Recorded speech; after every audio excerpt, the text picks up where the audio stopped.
Good morning, everyone. Welcome to day 5, the final day of the spring campaign, April Showers Bring May Flowers for the Arts Partnership.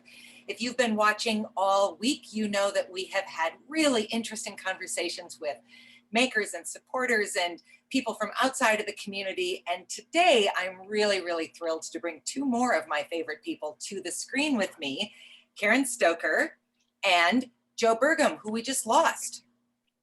I don't know where Joe went, but I trust that he'll be back. And they are going to talk about something very near and dear to my heart because I am this kind of mother as well. So Karen, welcome. Thank you for making time for us today. Oh, I'm so happy to, Dana. Thanks for having me. Well, it's really lovely to see you. I haven't seen you since maybe pre-COVID. So it's nice to, even in 2 dimensions, see you. I think we grabbed a bite together right before things hit the fan. I think so. What a difference a year makes. So we'll get together again soon now that that's in sight.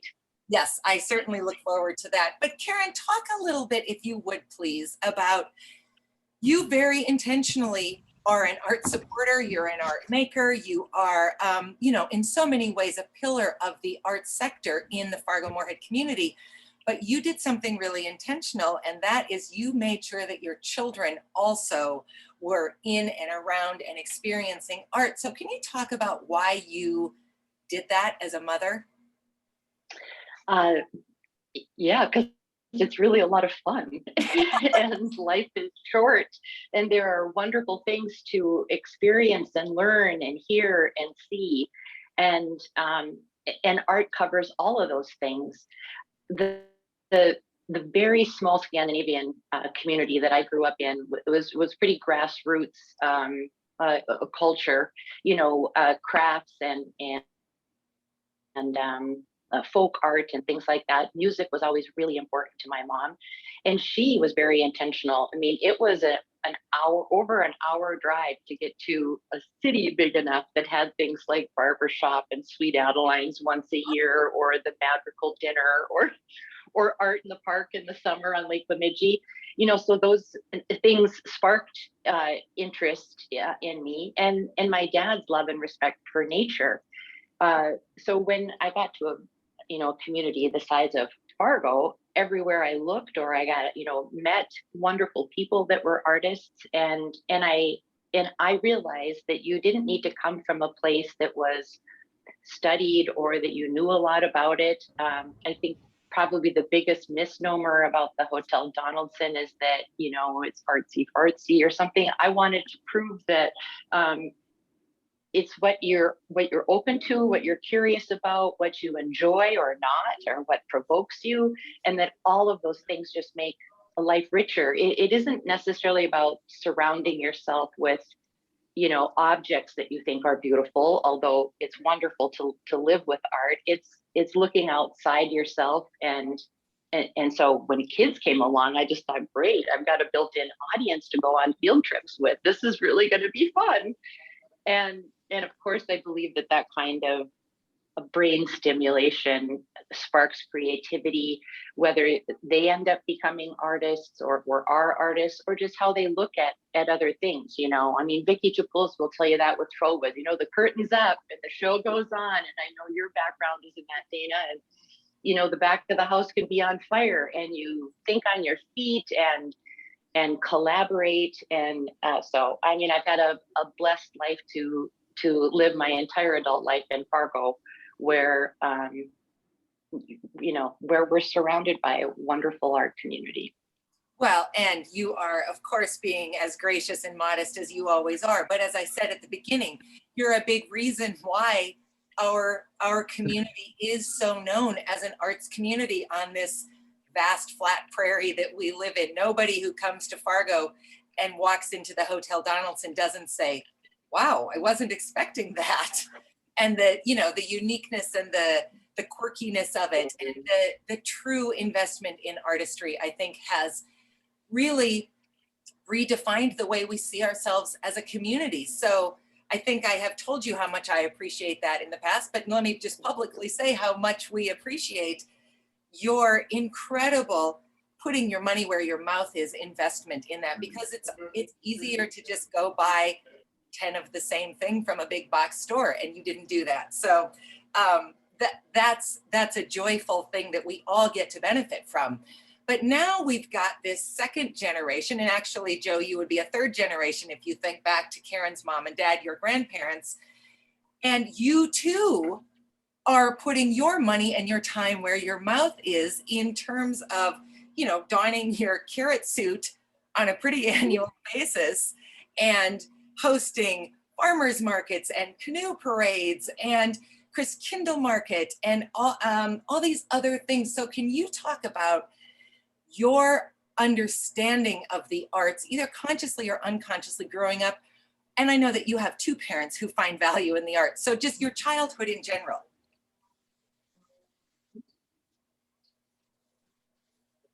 Are you there, Joe? Yeah, well, I just to say it's so good to be here with you, Dana. And it's so fun to be on this call. Oh yeah. I apologize for my internet stability today. Nice backdrop. I know, it is a beautiful, that must be a Kim Bromley. I'm just going to say that we've had tech issues all week, and I'm super proud to say none of them have been on my end. Oh, good for you. Good for you. I can share that elation. The anxiety of the Zoom call freeze is just a lot to manage. But while we're waiting for Joe to find a good spot, oh, there he is. Not as pretty of a background, but I think some stronger signal, perhaps. There we go. We'll take that for today. So, Joe, give us this understanding that you had growing up, or the benefits of it that it presented itself to you to be in and around the arts with parents who just got it. Well, I have a lot of gratitude, I think, for the time I've had to reflect on it since being a child. I think there's a little bit of, asking a fish what is water, in terms of having parents that valued art and art experiences. That was something that we were just around as kids. And I think particularly with Mom, when the hotel was coming to be, in terms of my experience and understanding a sense of place or place identity, or now as I call it, placemaking, which I think at the time when the hotel was opening wasn't really in the vernacular, that you could have an identity or sort of a conceit that was really around local culture. And we look at it now and it's sort of like, well, if you're in a vibrant community, that's a part of the play. But 20 years ago, that absolutely wasn't, I think, particularly in a community like Fargo. So I think really for me, it was around this idea of art experiences.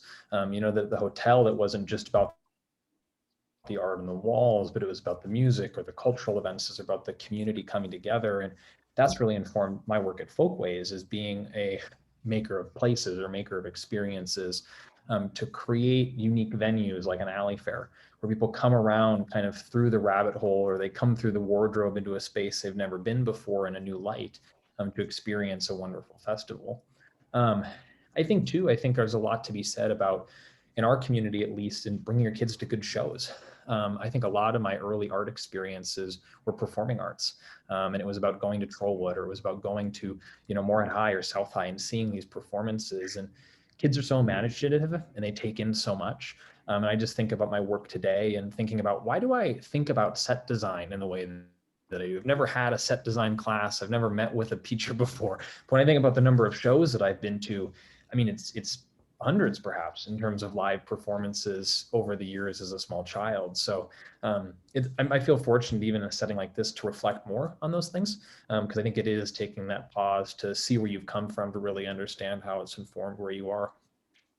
Absolutely. I just so appreciate this perspective, because I used the arts in my world with my son. So Karen, you and I have kids the same age. Your Jesse is my twin's age. So I used the arts as this carrot for Quinn. I took him to everything I could get my hands on, and would just say to him over and over again, you can buy art to hang on your walls, and you can have arts experiences, and you can play in an orchestra your whole life, and you can do all these things if you just sort of stay smart and curious and creative and pursue these things either full-time or as a sideline. And probably what I'm proudest of with having been a parent who there are other parents who bring their kids to maybe, I don't know, racetracks or hockey rinks or whatever, because that's what they're interested in. It made sense that we brought our kids to what we were interested in, but we've raised kids who are now investing in the arts in their own communities. and they're making art in their own ways. And that's just who they are now, because we didn't make it something that you only get to do when you're older, or that you only get to do if you're a certain kind of person. The arts really are for everybody from cradle to grave, across the socioeconomic spectrums and across the racial spectrums and all of those pieces. And I love that Joe, you in particular, if I think about the events that you put on, they really do represent our community. They're open and welcoming and inclusive, not exclusive. And so many of them are free. And so many of them reach out to anybody who's curious enough to come in very unusual ways. I was looking at pictures earlier this week of your canoe parades. You know, that's like a magical thing that you don't expect to see in Fargo, North Dakota. And yet you've pulled off a number of them.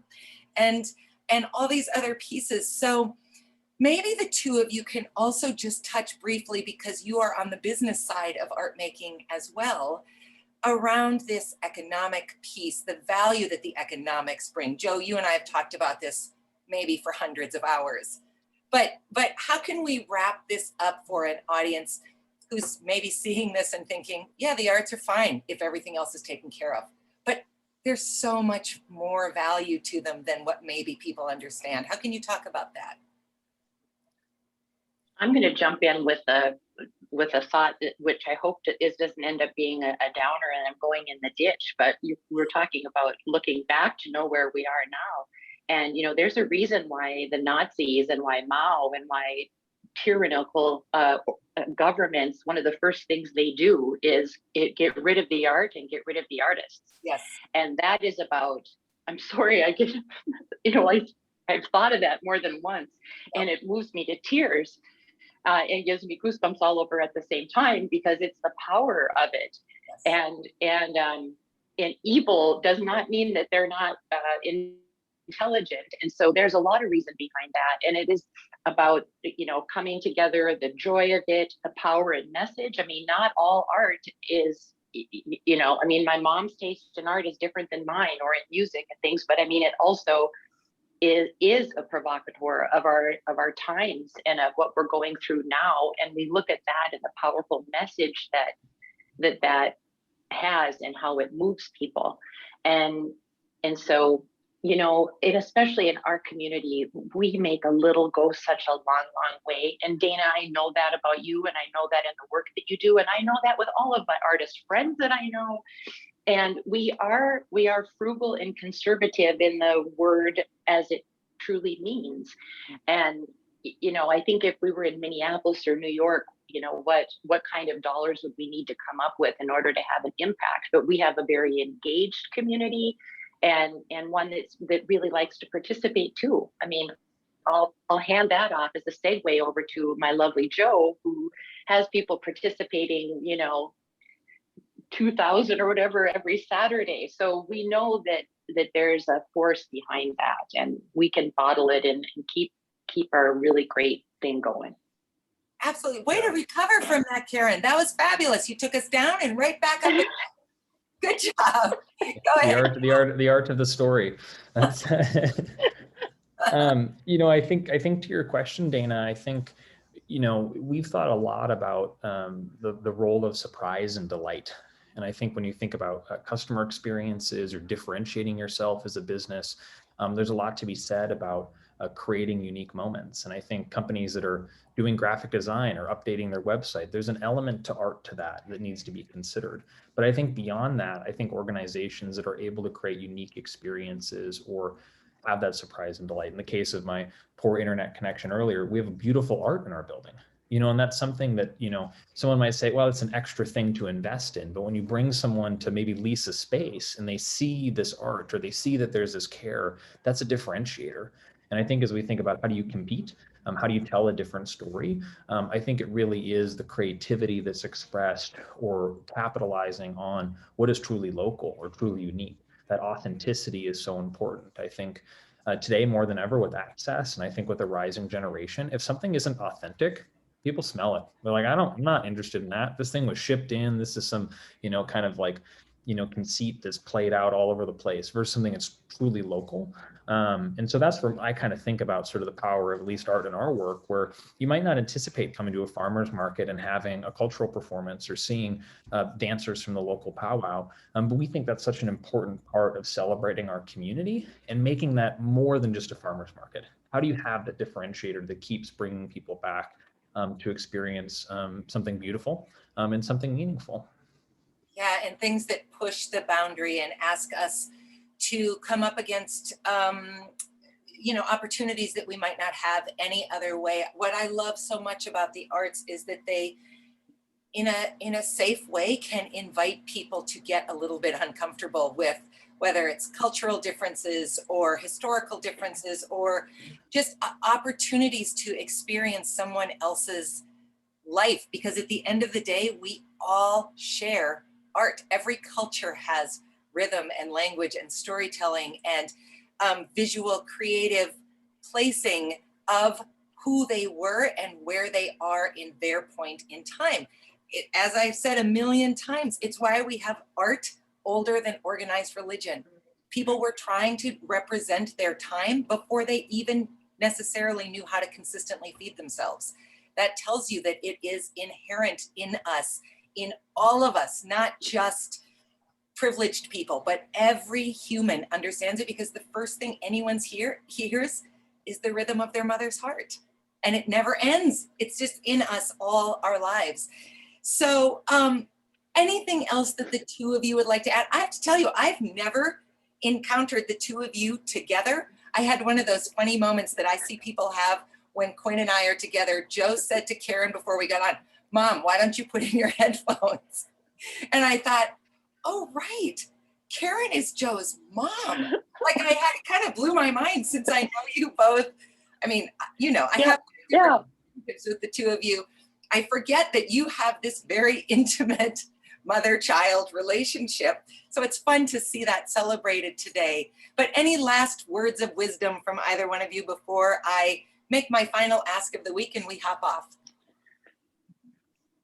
I'm kind of putting you on the spot, so it's all right if you don't have anything. Well, I want to thank you again, Dana, for what you do and for this great idea, and for asking Joe and I, because it was great to think back on that. And I really appreciate your creativity and what you do for our community. Well, and so let's keep it going. Yes, absolutely. Thank you. That's lovely, Karen. Anything else from you, Joe? Now that sounds like I'm saying to you, Joe, now you say something.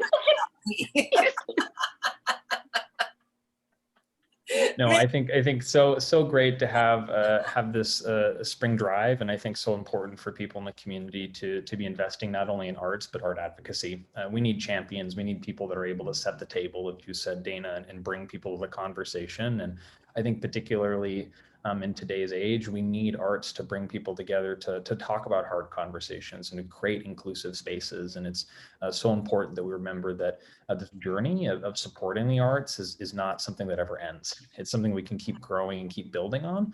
And I think that's probably the story of the intergenerational. I mean, I can count almost in the years I am old, the amount of times I've been to a Trollwood performance. And I think that's a really special thing and something that I share with my family and that I share with my community as a space in performing arts. But it's also just unique to be able to know that we have amazing places like the Plains Art Museum. I was going to the Plains Art Museum before I knew the context of I know it today, which is amazing that we live in a place that has a museum of this caliber literally down the street from most of our neighbors. And so we're in a really special community, and thanks to all the artists and makers in our community. And I think for those that are picking up the flag and saying, let's keep making more art. Outstanding. So let me just, first of all, thank the two of you for joining me. I so appreciated this quick conversation. And then let me say to the rest of you watching, this is the last day of the campaign. So if you have been supporting us before, in the past, in the present, this week, thank you for that. If you haven't yet supported us, remember that it's all of the arts that benefit when you support the Arts Partnership. Remember that you can be key to supporting the arts. Get this really excellent, I'm having the worst time, support local art keychain, so that everybody knows that you have played your part in ensuring that we have better support, more ability to make, enjoy, experience, and be part of the arts in the Fargo-Moorhead West Fargo community, today is the day from 4 to 6 to stop by my boulevard. I'll put the address in the notes and pick up your keychain if you give $25 or more. Thanks so much for everything you do to support the arts in the community. Joe and Karen, so lovely to see you. Thank you for wrapping up our donation week. Everybody have a great, great day and support local art where you can. Thanks.